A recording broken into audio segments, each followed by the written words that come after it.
Hello दोस्तों, welcome to my YouTube channel Balram GK GS class. यदि आप नए हैं तो हमारे चैनल को लाइक, शेयर और सब्सक्राइब जरूर करें। आज हम लोग आगे बढ़ते हैं न्यूमेरिकल सीरीज में। आज हम लोग न्यूमेरिकल पढ़ते हैं न्यूटन का सेकंड लॉ पर। न्यूटन का सेकंड लॉ था F equal to m into a, where F equal to force यानी बल, m हो गया मास द्रव्यमान, ए हो गया एक्सलरेशन यानी त्वरण। और एक फार्मूला हम लोग देखते हैं, बल इक्वल टू संवेग में परिवर्तन बटा समय। उसके बाद एक और फार्मूला है जो हम लोग लिखे हैं ऊपर में, F equal to m into A. उसी में F equal to m acceleration equal to v minus u by t. ये भी एक फार्मूला है। पहला ये हो गया, दूसरा हम लोग ये देखे हैं, तीसरा ये देखे हैं। इसी फार्मूला पर हम लोग आज का न्यूमेरिकल देखेंगे और आगे भी कुछ फार्मूला देखेंगे। आपका पहला क्वेश्चन है इसमें, यदि 25 kg के द्रव्यमान वाली कोई वस्तु 8 मीटर पर सेकेंड स्क्वायर के समान त्वरण के साथ गतिमान है तो वस्तु द्वारा लगाया गया बल क्या है। तो इसमें हमको दिया गया है, मास दिया हुआ है 25 kg। एक्सलरेशन देखिए दिया हुआ है 8 मीटर पर सेकेंड स्क्वायर यानी त्वरण दिया हुआ है। और हम लोग को निकालना है फोर्स यानी बल। तो हम लोग जैसा कि हम लोग पढ़े हैं, F equal to m into a. m कितना दिया हुआ है 25, एक्सलरेशन कितना है 8, तो मल्टीप्लाई करके कितना आएगा 25 8 200 न्यूटन। ये फोर्स का यूनिट क्या होता है, न्यूटन में होता है। तो आपका आंसर क्या हो गया 200। इसको डायरेक्ट भी आप लोग सॉल्व कर सकते थे। देखिए आप यूनिट यहाँ न्यूटन था, इसमें जूल था, इसमें मीटर पर सेकंड स्क्वायर है या मीटर पर सेकंड स्क्वायर है। तो हम लोग जैसा कि हम लोग जानते हैं फोर्स का यूनिट न्यूटन होता है, तो ऑटोमेटिक ये आंसर होता है 200 न्यूटन। इसके बाद आपका नेक्स्ट क्वेश्चन है, क्वेश्चन नंबर 2। मुक्त रूप से गति करने में सक्षम 10 किलोग्राम द्रव्यमान की एक वस्तु जब 10 न्यूटन का बल लगाया जाए तो निम्न में से कौन सा कथन लागू होगा। यह आपका 4 कथन है, देख लीजिए। इसको हम लोग सॉल्व करते हैं। इसमें दिया गया क्या है, मास दिया गया है 10 kg और फोर्स दिया हुआ है 10 न्यूटन का, बल भी लग रहा है। तो हम लोग जैसा फॉर्मूला में पढ़े थे, F equal to m into A. देख लिए फोर्स कितना है, बल दिया हुआ है 10 न्यूटन का, मास भी है 10 kg इंटू ए। तो देखिए 10 10 कट गया। एक्सलरेशन इक्वल टू कितना गया 1 मीटर पर सेकंड स्क्वायर। तो हम लोग ऑप्शन में चेक करते हैं 1 मीटर पर सेकंड स्क्वायर कहाँ है, त्वरण मेरा 1 मीटर पर सेकंड स्क्वायर के त्वरण से गति करेगा। ये आपका ऑप्शन सी आपका सही होगा, बी मत मारिएगा, यहाँ 10 है। इसके बाद क्वेश्चन नंबर 3 हम लोग देखते हैं।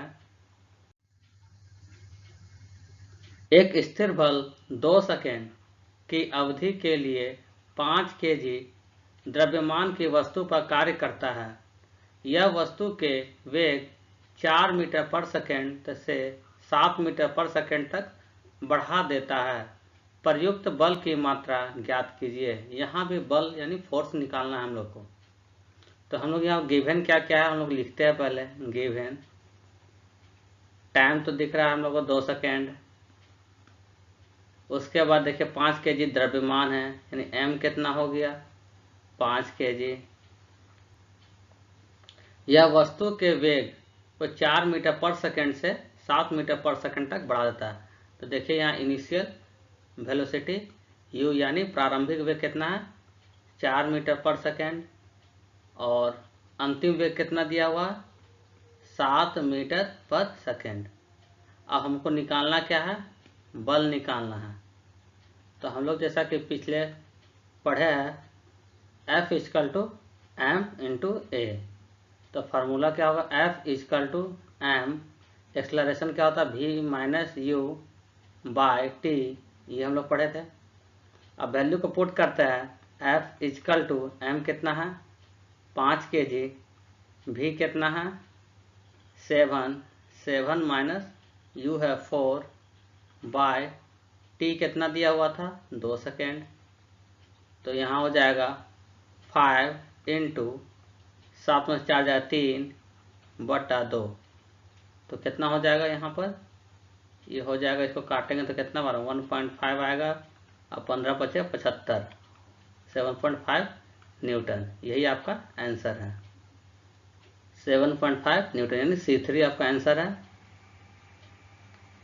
इसके बाद हम लोग नेक्स्ट क्वेश्चन देखते हैं, क्वेश्चन नंबर 4।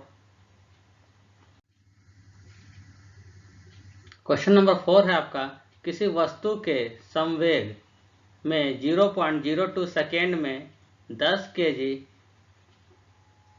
kg मीटर पर सेकेंड परिवर्तन होता है, तब वस्तु पर कार्य कर रहा बल कितना है। वस्तु पर कार्य कर रहा बल कितना है, यहाँ भी बल निकालना है। तो जैसा कि हम लोग शुरू में देखे थे एक फार्मूला, बल इक्वल टू संवेग में परिवर्तन, संवेग में परिवर्तन बटा समय, यानी इंग्लिश में क्या कह सकते हैं इसको, संवेग में परिवर्तन rate of change of momentum by time. तो हम बल निकालते हैं, यानी फोर्स कितना, किसी वस्तु संवेग 0.02 सेकेंड में 10 kg मीटर पर सेकेंड परिवर्तन होता है। तो संवेग में परिवर्तन यानी चेंज ऑफ मोमेंटम है 10 बटा टाइम दिया हुआ 0.02, ये पॉइंट को हटाएंगे तो 100 ऊपर आएगा, 2 से काटेंगे तो 5 2 10 हो जाता है, कितना हो गया 500 न्यूटन। ये आपका आंसर है 5 न्यूटन, यानी सी नंबर में है। इसके बाद आपका देखते हैं हम लोग एक और फार्मूला हम लोग आज पढ़ते हैं वर्क के बारे में। Work equal to F S cos theta, यानी देखिए वो है एफ हो गया वेक्टर एफ, ये एस हो गया, ये एंगल क्या है थीटा है। थीटा क्या है एफ और एस के बीच का कोण है। डब्ल्यू क्या हो गया वर्क, वर्क यानी कार्य, एफ हो गया फोर्स यानी बल,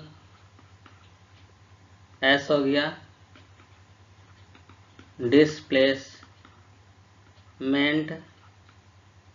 यानी हो गया विस्थापन,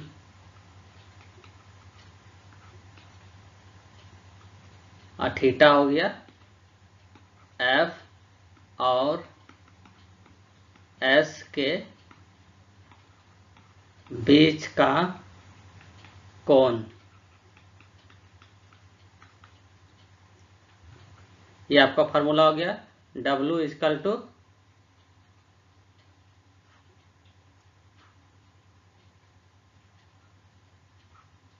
F S cos theta, W equal to F S cos theta. जैसे कोई वस्तु है, ये यहाँ इसको बल लगाए, ये वस्तु यदि यहाँ पर आ गया तो यही डिस्टेंस जो क्या है एस है, इसी को हम लोग विस्थापन कहते हैं। यहाँ बल लग रहा है इधर से फोर्स। इसके बाद हम लोग इसी पर कुछ क्वेश्चन देखते हैं। क्वेश्चन नंबर 5 है आपका, 20 न्यूटन का एक बल एक वस्तु को 2 मीटर विस्थापित कर देता है और 20 जूल कार्य करता है। बल और विस्थापन के बीच कोण कितना है? कोण कितना होगा? 60 डिग्री, 30 डिग्री, 90 डिग्री, 0 डिग्री। तो देखते हैं कितना इसमें कोण होगा। आपको देखिए फोर्स दिया हुआ है 20 न्यूटन का, विस्थापित हुआ है कितना, एस कितना है 2 मीटर, वर्क कितना है 20 जूल का वर्क हो रहा है। तो हम लोग बल और विस्थापन के बीच जो कोण है उसको निकालना है। तो कैसे निकालेंगे हम लोग पढ़े थे, work equal to F S cos theta. Work कितना है 20 जूल, एफ कितना है 20 न्यूटन, एस कितना है 2 मीटर, कॉस थीटा का मान निकालना है। 20 से 20 तो कट गया, कितना हो गया 1/2 इक्वल टू कॉस थीटा। तो 1/2 कितना में आता है कॉस 60 डिग्री बराबर कॉस थीटा। ये कॉस कट जाएगा तो कितना बचेगा, theta equal to 60 degree. Angle कितना आया हम लोग का 60 डिग्री। यही आपका आंसर होगा। 20 न्यूटन के एक बल एक वस्तु को 2 मीटर विस्थापित कर देता है और 20 जूल कार्य करता है। बल और विस्थापन के बीच का कोण कितना होगा, तो 60 डिग्री होगा। इसके बाद आपका नेक्स्ट क्वेश्चन है क्वेश्चन नंबर 6। क्वेश्चन कहता है इसमें, यदि किया गया कार्य शून्य है, कार्य कितना है शून्य है, तो बल और विस्थापन के बीच का कोण कितना होगा? बल और विस्थापन के बीच का कोण कितना होगा? बताइए कितना होगा। 0 डिग्री होगा, 90 डिग्री होगा, 45 डिग्री होगा या 30 डिग्री होगा? तो हम लोग इसको चलिए हम लोग देखते हैं इसको कैसे सॉल्व कर सकते हैं। जैसा कि हम लोग पढ़े हैं W equal to F S cos theta, यही फार्मूला है आपका W equal to F S cos theta. तो इसको हम लोग सॉल्व कैसे करेंगे? तो देखा जाए कार्य कितना दिया है शून्य, तो W कितना है 0 हो गया, यहाँ शून्य बोला है। एफ एस कॉस थीटा और कुछ तो दिया नहीं है, और डिग्री का मान निकालना है थीटा का। तो कितना हो जाएगा cos theta equal to 0। Cos में 0 कब आता है? Cos theta equal to cos 90 का मान 0 होता है। तो यहाँ से कॉस तो खत्म हो गया, निकट गया। थीटा कितना हो गया 90 डिग्री। देख रहे 90 डिग्री, आपका आंसर कितना होगा 90 डिग्री। यदि किया गया कार्य शून्य है तो बल और विस्थापन के बीच का कोण कितना होगा 90 डिग्री। यदि कार्य 0 होगा तो उसका डिग्री कितना बनेगा, कोण कितना होगा बल और विस्थापन के बीच का 90 डिग्री होगा। 90 डिग्री कैसे बना? W इसको F S cos theta, W दिया हुआ था 0, F S cos theta, F S को इधर लाए तो 0 ही रहेगा, cos theta equal to 0, cos theta से कॉस 90, थीटा कितना हो गया 90। यही आपका आंसर है। ये आपका लास्ट क्वेश्चन था। अब खत्म हो गया द एंड।